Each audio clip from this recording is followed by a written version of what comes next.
নির্বাচন নিয়ে আমাদের প্রথম প্রত্যাশা হচ্ছে একটি সুন্দর নিরাপদ ক্যাম্পাস, গবেষণাধর্মী ক্যাম্পাস, যে ক্যাম্পাসে শুধু রাজনৈতিক গুরুত্ব থাকবে না, যেখানে থাকবে গবেষণার গুরুত্ব, যেখানে শিক্ষার্থীরা তাদের ক্যারিয়ার আন্তর্জাতিক সংস্থা থেকে শুরু করে দেশীয় সংস্থাগুলোতে টপ ক্যারিয়ার তারা পেয়ে যাবে এবং বাংলাদেশের যারা আছে তারা আন্তর্জাতিক অঙ্গনে বাংলাদেশকে রিপ্রেজেন্ট করবে।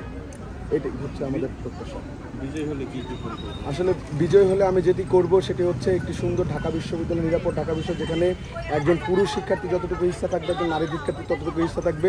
ঢাকা বিশ্ববিদ্যালয়ের শিক্ষার্থীরা আন্তর্জাতিক অঙ্গনে ঢাকা বিশ্ববিদ্যালয়কে রিপ্রেজেন্ট করার সুযোগ পাবে।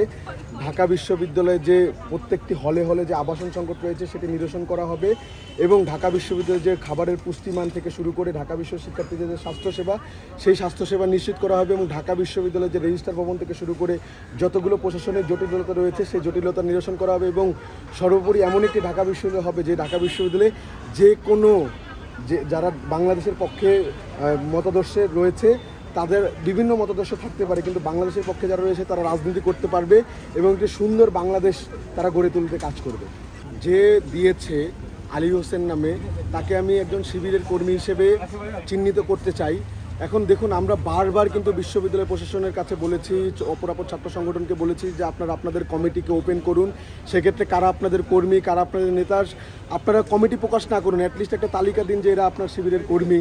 তো আমরা দেখেছি যে আলী হোসেন 2019 সাল থেকে শুরু করে এখন পর্যন্ত শিবিরের বিভিন্ন কর্মকাণ্ডে অংশগ্রহণ করেছে। জামাতে ইসলামীর যে প্রোগ্রাম কর্মসূচি, সেই কর্মসূচি তার ছবি রয়েছে এবং শিবিরের পক্ষে তার লেখালেখি রয়েছে।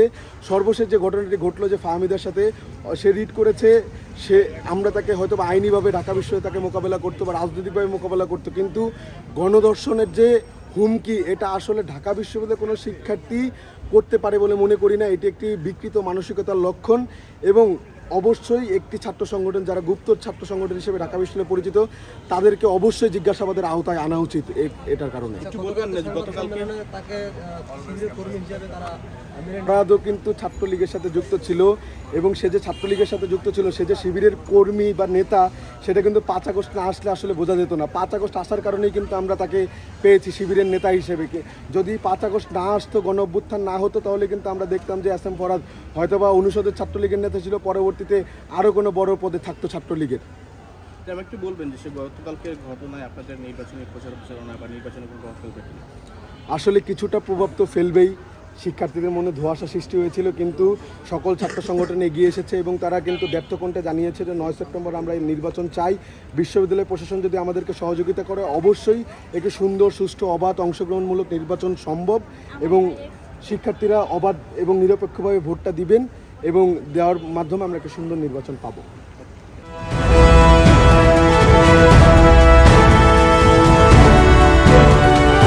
জনতা টিভি, জনগণের আয়না।